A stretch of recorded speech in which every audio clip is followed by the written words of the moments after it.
लुढ़कती पहाड़ियों और हरे भरे जंगलों के बीच एक छोटा सा गांव था जहां टिम नाम के एक जवान लड़के रहते थे। टिम के लापरवाह स्वभाव और समय के बिना अपने दिन बिताने की आदत के लिए उसे जाना जाता था। उसके माता पिता, मेहनती किसान, उसे अक्सर उनकी आलस्यपूर्ण और जिम्मेदारी के लिए डांटते थे। एक उज्ज्वल सुबह, जब टिम एक ऊंचे ओक के पेड़ की छांव में आलसी तरह लेटा था, उसे एक कोमल आवाज सुनाई दी जो उसे बुला रही थी। चौंक कर उसने आसपास देखा पर कोई नहीं दिखा। उलझे हुए उसने अपनी आंखें बंद की और फिर से आवाज सुनाई दी, टिम, खोल अपनी आंखें और ध्यान से सुनो। टिम ने आज्ञा का पालन किया और अपने आश्चर्य के लिए उसने एक झिलमिलाता हुआ आंकड़ा उसके सामने खड़ा देखा। वो एक अलौकिक सत्ता थी जिसके कपड़े अन्य लोक से आने वाली हवाओं के साथ हिलते लग रहे थे।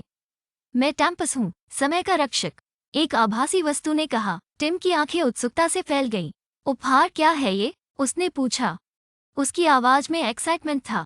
टैम्पस ने उत्तर दिया, समय का तोहफा है। हर व्यक्ति को इस दुनिया में एक सीमित समय दिया जाता है और उनके इसे खर्च करने का तरीका उनके भाग्य को निर्धारित करता है। मैं आपको समय की सच्ची कीमत समझाने और बुद्धिमानी से इस्तेमाल करने का मौका देता हूँ। टिम ने टैम्पस के शब्दों पर थोड़ा सोचा और फिर उत्सुकता से सिर हिलाया। मैं आपका उपहार स्वीकार करता हूँ। उसकी आंखों में दृढ़ता की चमक थी। और इसी तरह टैम्पस के हाथ की एक झटके से टिम को गांव के दिल में स्थित एक भीड़भाड़ वाले मार्केट में ले जाया गया। व्यापारियों की बकबक और मसालों की सुगंध से हवा भरी थी, लेकिन इस भीड़ भड़की में टिम ने कुछ अनोखा नोटिस किया। लोग उसके पास से जल्दी से गुजर रहे थे, उनके चेहरों पर चिंता की झलक थी, उनकी आंखें घंटे की ओर टिकी हुई थीं। उत्सुक होकर टिम ने एक बुजुर्ग आदमी से संपर्क किया जो जल्दी में लग रहा था। मेरे पास डेडलाइन है, काम है। हर व्यर्थ मिनट खो जाना 1 मिनट बर्बाद होने जैसा है। टिम ने देखा कि आदमी भीड़ में गायब हो गया। उसके शब्द भयंकर धुन की तरह खुले आसमान में बेकरार थे। अचानक उसे समझ में आया, समय एक असीम संसाधन नहीं है। ये बहुमूल्य चीज थी जो एक बार खो दी जाने पर वापस नहीं आ सकती थी। टिम ने खासियत का फायदा उठाने का फैसला करके समय का महत्व समझने के लिए निकल पड़ा। वो बेहद मेहनती था, अपनी ज्ञान और समझ को बढ़ाने के लिए उत्सुक। वो अपने दोस्तों और पड़ोसियों के साथ समय बिताता था, हर पल का आनंद लेता था। जैसे जैसे दिन बीतते गए और हफ्ते महीनों में बदलते गए, टिम ने अपने आप में एक अद्भुत बदलाव महसूस किया। अब वो आलस्य में अपने दिन व्यर्थ नहीं बिताता था, बल्कि उसने हर क्षण को उद्देश्य और दृढ़ संकल्प के साथ पकड़ लिया।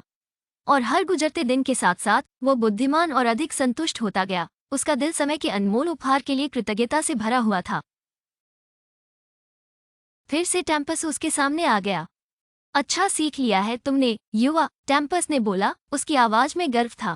धन्यवाद, टैम्पस, उसने आभार व्यक्त किया। आपका उपहार मेरे जीवन को नए अंदाज में बदल दिया है, जिसके बारे में कभी सोचता नहीं था। एक सौम्य मंजूरी के साथ टैम्पस ने टिम को अलविदा कहा और उसका रूप गायब हो गया। और जैसे टिम ने उसे धीरे धीरे गायब होते देखा, उसे पता था कि वो अपने जीवन में सीखा हुआ याद रखेगा। उस दिन से टिम ने अपने जीवन को फुल जी भर के जिया, हर पल का आनंद उठाते हुए जैसे कि वो उसका आखिरी हो। और यद्यपि समय हमेशा के लिए एक मायावी अवधारणा बना रहेगा, पर उसे समझ में आया कि इसका असली मूल्य मात्रा में नहीं बल्कि साझा किए गए क्षणों और बनाई गई यादों की गुणवत्ता में है। चलो हर पल को उद्देश्य और आभार के साथ पकड़ें। जीवन की चट्टान में हमारी पहचान वो होती है जो हमारे दिल में बसे पल हैं।